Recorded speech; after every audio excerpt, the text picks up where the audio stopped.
नमस्कार। देश भर में इस वक्त लगातार झमाझम बारिश हो रही है। कहीं ये बारिश तन मन को भिगो रही है, तपिश को कम कर रही है, तो कहीं ये बारिश आफत बनकर उभर रही है। तो चलिए हम तो बारिश के अच्छे और खूबसूरत पहलू का ही जिक्र करेंगे। तो बारिश की इन बूंदों के साथ आपका स्वागत करते हैं रंग तरंग में। रंग तरंग जिसके ज़रिए कोशिश होती है हमारी आपको भारत की कला संस्कृति से रूबरू कराने की।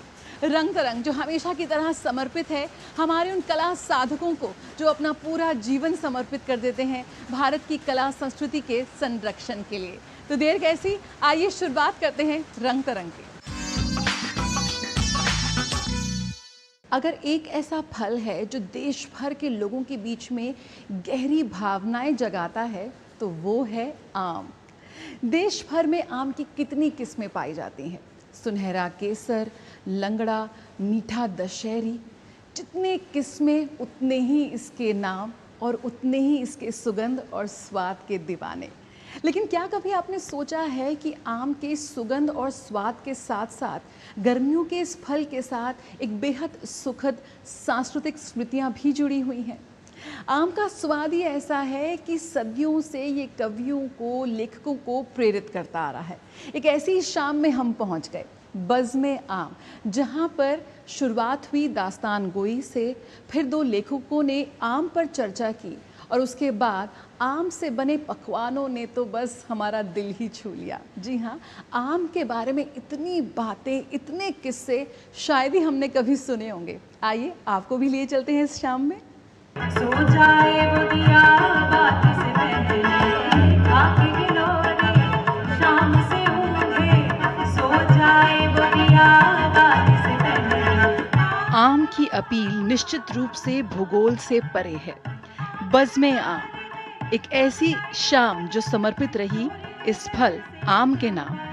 कहानी कहने के विविध रूपों के माध्यम से आम की किस्म से लेकर आम के इतिहास तक आम से जुड़े ना जाने कितने किस्से इस शाम में सुनाए गए।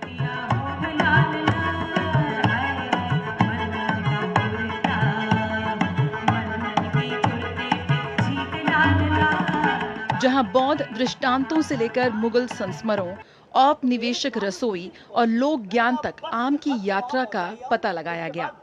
जियोग्राफर और लेखक सोहेल हाशमी, जो लगभग एक दशक से लोगों को आम की विभिन्न किस्मों की खोज के लिए रतौल गांव में ले जा रहे हैं, फल से जुड़े मौखिक इतिहास को उजागर करने के लिए लेखक सोपान जोशी के साथ बातचीत करते नजर आए। मैं उसकी देखभाल करता था, नामी काला के नाम से।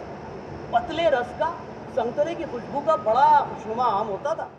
आम को लेके आज से 60-70 साल पहले जितने आम दिल्ली में मिला करते थे, जितनी तरह के आम मिला करते थे, वो मार्केट इकोनॉमी का ऐसा सिलसिला है कि उसके अंदर वो अब 3 या 4 आम बचे हैं। तो इस कार्यक्रम के माध्यम से शायद ये दोबारा इंटरेस्ट जागे कि आम सिर्फ लंगड़ा और दशहरी और चौसा नहीं है, और भी सैकड़ों तरह के आम होते हैं और दिल्ली के आसपास होते हैं। जब रात का सुबह से मिलन होता है, ये छोटे छोटे फूल।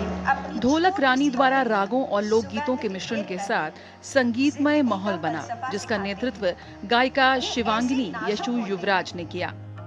गंगा जमुनी तहजीब में निहित ये संगीत समूह आम से जुड़े भावनात्मक परिदृश्य को उजागर करता हुआ नजर आया। सुखदायक त्रिविध पवन बहत। किसी भी एरिया के इंसान से बात करिए, they would always have an arm story. उनका एक आर्म फेवरेट होगा। They would have an arm supremacy story कि हम तो भाई बिहार के हैं, हमें मालदा के आगे कुछ समझ नहीं आता। हम अमरोहा के हैं, हमें लंगड़े से बेहतर कोई आम नहीं लगता। मलियाबाद वाले मलियाबादी दशहरी की बात करते हैं। But again the fruit remains the same. आप आम की बात करते हैं, आम पे लिटरेचर इतना ज़्यादा है। पोएट्स ने मसनवियाँ कही हैं, गज़लें कही गई हैं आम की तारीफ में। बज़्म आम का समापन सदफ हुसैन द्वारा तैयार किए गए आम मेन्यू के साथ हुआ। शेफ, फूड इतिहासकार भारत के विभिन्न क्षेत्रों पर ध्यान केंद्रित करते हुए व्यंजनों को उनके पारंपरिक अवतार में पेश किया। मेन्यू में बिहार से आम कूचा यानी कि कच्चे आम की चटनी, लखनऊ से अजारज, बिहार से आम कटहल की सब्जी, मणिपुर से चटनी और सलाद और रस्नो फजेटो के नाम से जानी जाने वाली गुजराती पारसी डिश और राजस्थान से आम की खीर शामिल रही। कितनी सारी चीज़ें हैं जो आम से बन सकती हैं और हमें पता ही नहीं है। हमें शायद मैक्स पता होगा अगर आप यूपी में हैं तो यू विल नो अबाउट गलका जो है आम का एक अचार टाइप का बनता है या चटनी बोल सकते हैं या फिर कुछ और। बट यहाँ बिल्कुल ही बफे लगा दिया गया है कि आइए जानिए, थोड़ा रूबरू होइए कि अरे आम से और कुछ भी होता है, बादशाह से मुलाकात करिए।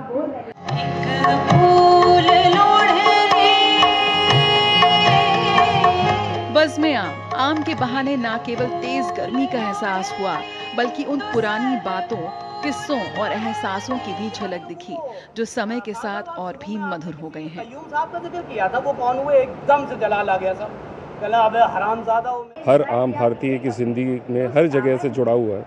मुझे लगता है ये कार्यक्रम भी बहुत इस हिसाब से बहुत सुंदर है कि न सिर्फ खाने में जो अभी सर्व होने वाला है बल्कि गीतों में, दास्तान गोई में और जो डिस्कशन भी हुई सोहेल हाशमी जी और सपन जोशी जी की, मुझे एक नई चीज़ जानने को मिली कि जो मेरा सबसे पसंदीदा आम है सफ़ेदा, वो दिल्ली में जो मिलता है वो सफ़ेदा नहीं और बेगमपल्ली है। ये अभी तो मुझे नाम से ज़्यादा फ़र्क नहीं पड़ता, मुझे उसका टेस्ट बहुत पसंद है।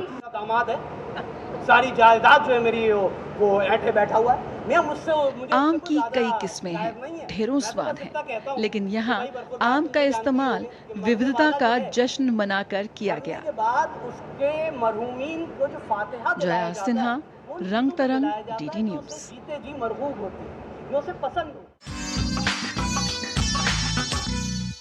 गुलाम मोहम्मद शेख एक कवि, एक कलाकार, एक कला समालोचक, यानी कि ऐसे कलाकार जिनकी कला यात्रा इतनी गहन और इतनी खूबसूरत है कि जब भी मौका मिले तो ज़रूर उनके काम को देखने का मन करता है। हाल ही में राजधानी दिल्ली में उनके 60 वर्षों की कला यात्रा की एक प्रदर्शनी लगाई गई। आइए आपको उसमें लिए चलते हैं।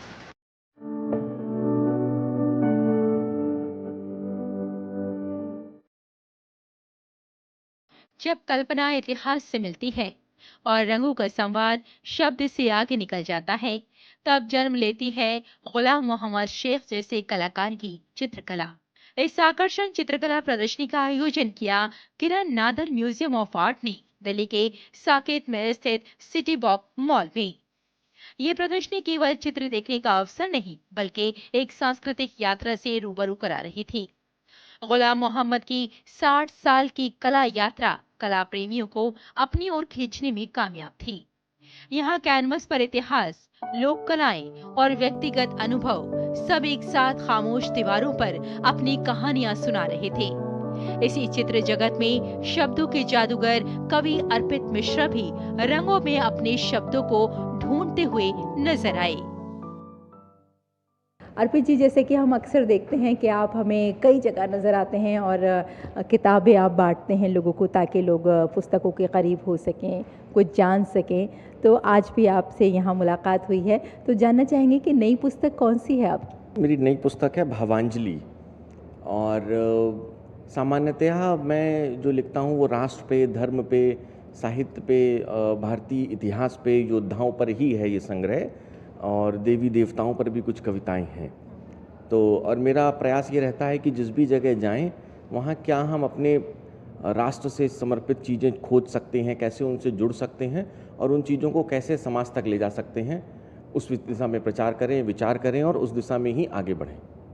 एक चित्रकार तो बात करता है रंगों से, अगर हम आपकी बात करें तो आप शब्दों से खेल जाते हैं, तो कितना तालमेल बिठा पाते हैं एक लेखक, एक कवि या फिर एक चित्रकार आपस में? मुझे लगता है कि पूरा एक सिंक्रोनाइजेशनल थीम है।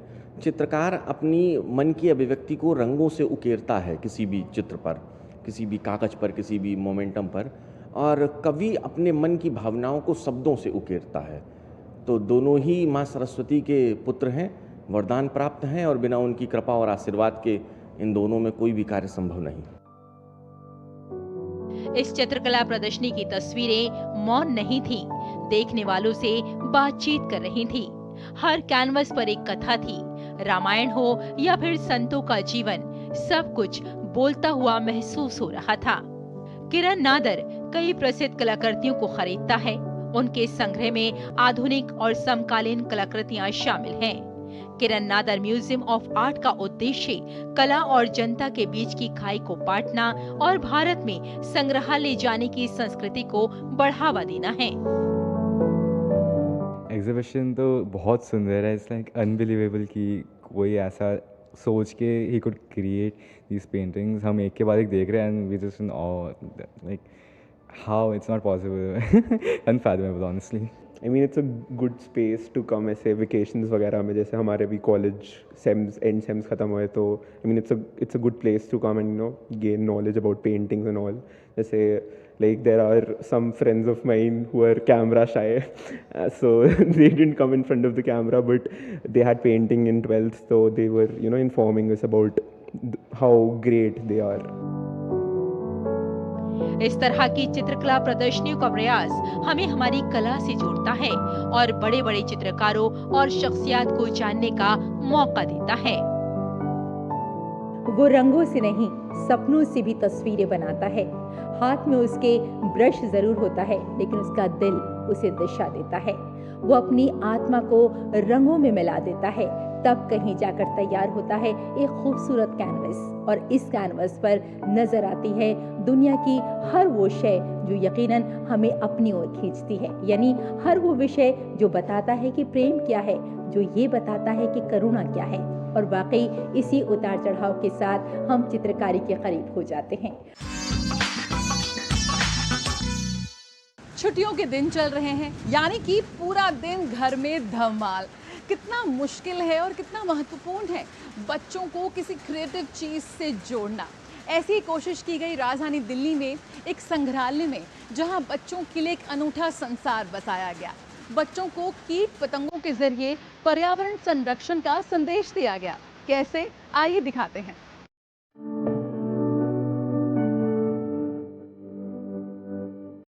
छोटी सी दुनिया, लेकिन रंग बिरंगी, रोमांचक और रहस्यों से भरपूर। ये है कीड़े मकोड़ों की दुनिया, बग्स की दुनिया। याद कीजिए, जब हम बचपन में मिट्टी में खेला करते थे, उसमें न जाने कितने कीड़े हमें नजर आते और बड़े ही उत्साह से हम उनके पीछे भागते थे और वो कहाँ छुप जाते थे हमें इसका पता ही नहीं चलता था। एक ऐसी ही रोमांचक और जादुई दुनिया का निर्माण किया किरण नादर कला संग्रहालय KNMA ने, जो भारत का पहला निजी संग्रहालय है जो आधुनिक और समकालीन कला को समर्पित है।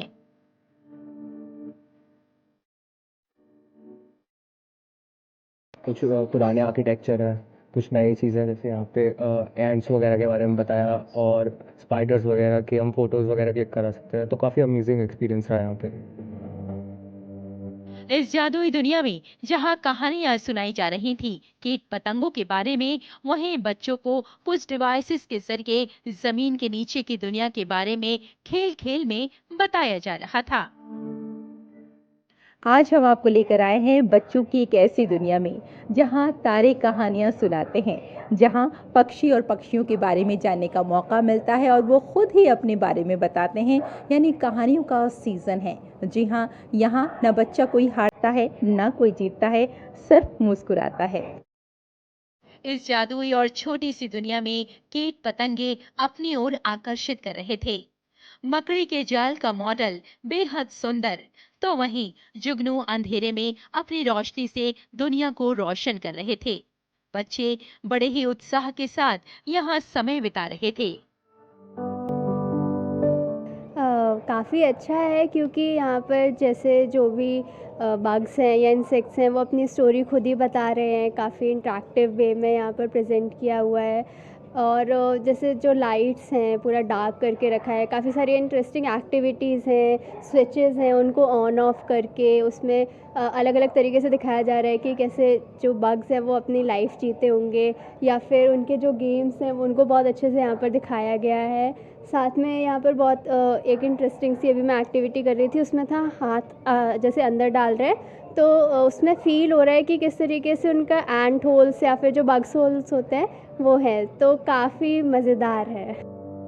जमीन के नीचे की दुनिया, कीट पतंगों की दुनिया, ये हमें समन्वय, परिश्रम और प्रकृति के नियम के प्रति श्रद्धा का संदेश दे रहे थे।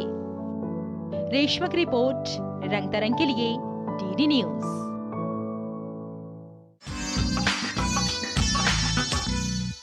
प्रसिद्ध अभिनेत्री पल्लवी जोशी इन दिनों व्यस्त हैं अपनी नई फिल्म तन्वी द ग्रेट में। एक बेहद खूबसूरत फिल्म है जिसमें वो एक बहुत ही अलग अंदाज में नजर आएंगी। हमने की खास मुलाकात पल्लवी जोशी से, हमने की उनसे बात उनकी फिल्म को लेकर, साथ ही हमारे साथ उन्होंने अपनी पुरानी यादें ताज़ा की। पुरानी यादें यानी कि दूरदर्शन के वो सुनहरे दिन।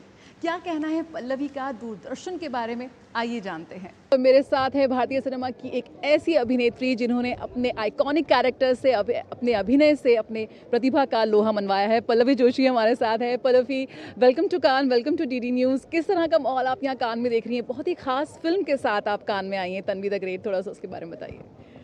तन्वी द ग्रेट जो फिल्म है वो जैसे कि आपने कहा बहुत ख़ास फिल्म है, क्योंकि ये बहुत प्यार से बनाई गई है और 23 साल के बाद कुछ अनुपम खेर जी डायरेक्ट कर रहे हैं फिल्म को। और मुझे ऐसा लगता है कि जब भी कोई कलाकार, कोई एक एक्टर जब खुद एक निर्देशक बन जाता है तो किसी भी एक्टर से काम निकलवाना वो बहुत बखूबी जानता है। एंड अनुपम जी ने वही किया। हम सब यही सोचते थे पूरा टाइम कि कोई फिल्म की शूटिंग नहीं चल रही, हमारी वर्कशॉप चल रही है। तो बहुत मज़ा आया फिल्म करते हुए। और ये विषय भी ऐसा है कि जिसके बारे में भारत में वैसे बहुत फिल्में बनी नहीं है। इस विषय पर हम बात नहीं करते ज़्यादा, शायद कॉमन मैन इसके बारे में बहुत ज़्यादा सेंसिटाइज्ड भी नहीं है।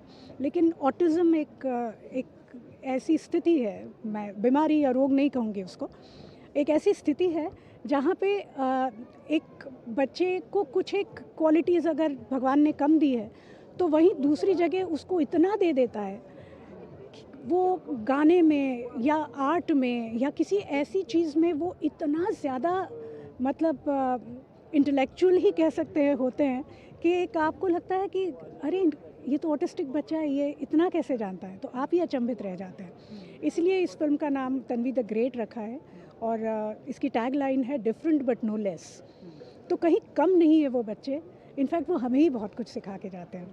तो ये विषय है इस फिल्म का। और कांस फिल्म फेस्टिवल मतलब चारों तरफ सिनेमा है, आर्ट है, क्रिएटिविटी है, और क्या चाहिए।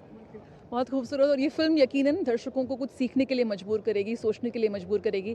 पल्लवी, इस समय आपको लगता है बहुत ही बेहतरीन समय है, आप बैक टू बैक बात करें OTT प्लेटफॉर्म की या बड़े स्क्रीन की, बहुत शानदार किरदारों के साथ आप आ रही हैं, क्रिटिक्स का प्यार मिल रहा है, बॉक्स ऑफिस नंबर्स मिल रहे हैं। किस तरह से आपको मज़ा आ रहा है कि इस वक्त काफ़ी अच्छे किरदार बन रहे हैं और कहानियाँ लिखी जा रही हैं, ऐसी कहानियाँ जिनको पर्दे पर आना चाहिए?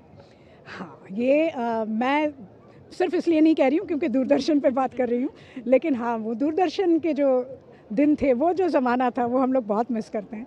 हम जब भी दूरदर्शन के पुराने एक्टर्स जब भी मिलते हैं, हम सब यही कहते हैं कि अरे बाकी चैनल्स आ गए और ठीक है, सीरियल्स अच्छी आने लगी, लेकिन जब से ये डेली सोप का जो चलन जब से शुरू हुआ है, तब मेरे हिसाब से इतने सारे चैनल्स और इतनी सारी डेली सोप्स, तो ये एक राक्षस बन गया है, एक छोटा पर्दा, कि जिसको रोज़ खाना देना पड़ता है। फिर आप चाहे कूड़ा भी दे दो, कोई फ़र्क नहीं पड़ता, बस खाना देते रहो। तो बिल्कुल यही हो रहा है। कहानी जब कहानी की बात करते हैं तो कहानी का एक बिगिनिंग, मिडिल, एंड होता है। यहाँ ना मिडिल होता है ना एंड होता है, बस शुरू कर देते हैं और फिर चलती रहती हैं। तो ऐसे में क्या होता है कि आपका जो किरदार होता है उसका कोई डेफिनेशन नहीं होता, आपका कोई पर्पस नहीं रहता। आप कभी अच्छे हैं, कभी एकदम बुरे बन जाते हैं, कभी छोटे हैं, कभी एकदम बड़े बन जाते हैं। तो ऐसी ओपन एंडेड कहानियों से मुझे बहुत डर लगता है। लेकिन जब एक कहानी एक धागे में जब पिरोई जाती है, जब उसमें आपको पता है कि ये यहाँ से लेके यहाँ तक इसकी जर्नी है, तो उसमें इमोशंस आ सकते हैं, उसमें आप कुछ ऐड कर सकते हैं। तो ऐसी चीज़ों की तो बहुत ज़रूरत है। और हमारे यहाँ तो इतनी अच्छी कहानियाँ हैं, हमारे यहाँ तो हमारे इतने बड़े बड़े ग्रंथ लिखे गए हैं, उसी से प्रेरणा ले लें हम लोग और उसी में से कुछ निकाल के हम लोग बना सकते हैं। जैसे अभी हनुमान फिल्म आई थी, I was so impressed with it कि किसी आदमी ने ये सोचा तो सही कि हनुमान के ऊपर हम लोग इस तरह की कोई फिल्म बना सकते हैं कि उसके पावर्स किसी में आ जाए तो वाकई में क्या होगा। तो ऐसी ओरिजिनल फिल्में बननी बहुत ज़रूरी है, जो कि अब बन रही है, और हम पूरी दुनिया को दिखा सकते हैं कि कहानी कहना अगर कोई किसी से सीखे तो हम भारतीयों से सीखें। बहुत बहुत शुक्रिया हमसे बात करने का। यकीनन हमारे पास बहुत सारी कहानियां हैं और जो हमारी ताकत है वो है हमारी ओरिजिनलिटी, और यही कोशिश है आज भारत को पूरे विश्व को दिखाने की। आइए आपको ले चलते हैं एक बेहद खास प्रदर्शनी में, कला बिंब। इस प्रदर्शनी की खासियत ये थी कि इसमें देश भर से युवा कलाकारों ने हिस्सा लिया। रंगों के माध्यम से युवा कलाकारों ने अपनी नई सोच को कैनवस पर प्रस्तुत किया। आइए आपको दिखाते हैं इसकी एक झलक।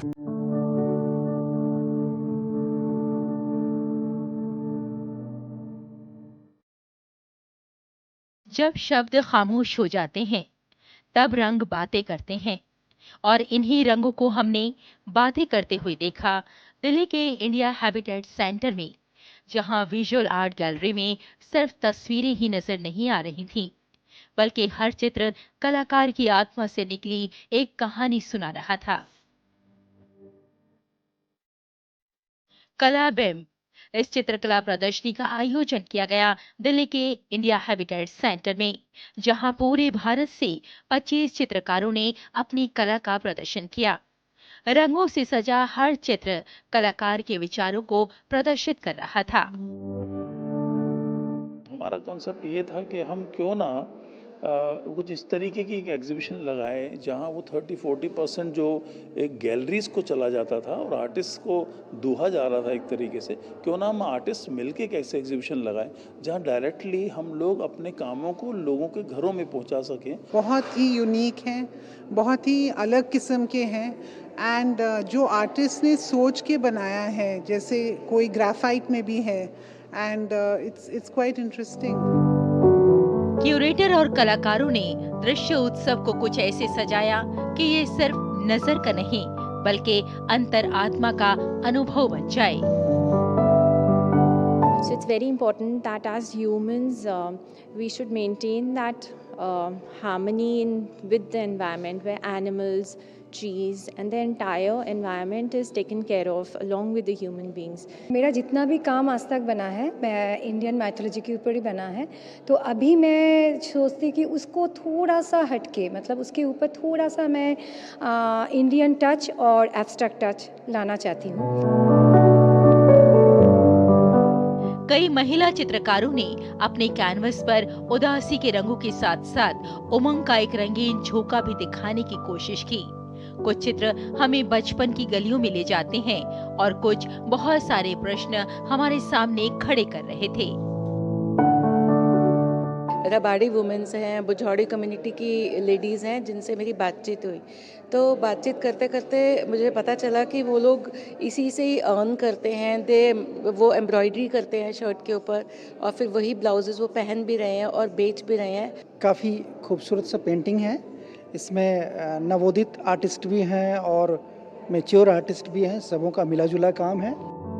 ये चित्र एक चित्र नहीं, एक संदेश है, एक पुकार है कि हमें प्रकृति के साथ मिलकर चलना होगा, नहीं तो प्रकृति के सुंदर रंग फीके रह जाएंगे। ये एक जो ब्लैक स्पॉट आप देख रहे हैं कामों में, वो हमारी जो ड्रीम्स हैं, एस्पिरेशंस हैं, हमारी फियर्स हैं, वो एक ब्लैक होल की तरह उनको सक करता है और हम उसी में फंसे रह जाते हैं, उस छोटे से स्पाइरल होल में या ओप कह लीजिए। क्योंकि अब टेक्नोलॉजी का भी ज़माना है, ये सारी चीज़ें, तो हम कहीं ना कहीं उन पेड़ों को जो है वो कट कर रहे हैं।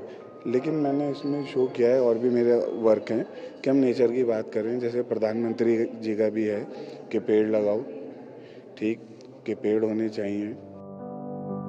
वाकई ये चित्र प्रदर्शनी हमें याद दिला रही थी कि कला सिर्फ सौंदर्य नहीं, एक प्रभाव होती है, कुछ महसूस कराती है और कभी कभी खुद से ही सवाल करने पर मजबूर करती है। रेशमा की रिपोर्ट, रंग तरंग के लिए डीडी न्यूज। उम्मीद करते हैं कि इस झमाझम बारिश से सूरज की तपिश में थोड़ी कमी तो ज़रूर आई होगी। इसी के साथ रंग तरंग का आज का ये सफ़र यहीं ख़त्म करते हैं। मुलाकात होगी आपसे अगले हफ्ते इसी दिन इसी वक्त पर। तब तक उम्मीद करते हैं कि कला के किसी न किसी रूप से आप खुद को ज़रूर जोड़े रखें। मुझे और मेरी पूरी टीम को दीजिए इजाज़त। नमस्कार।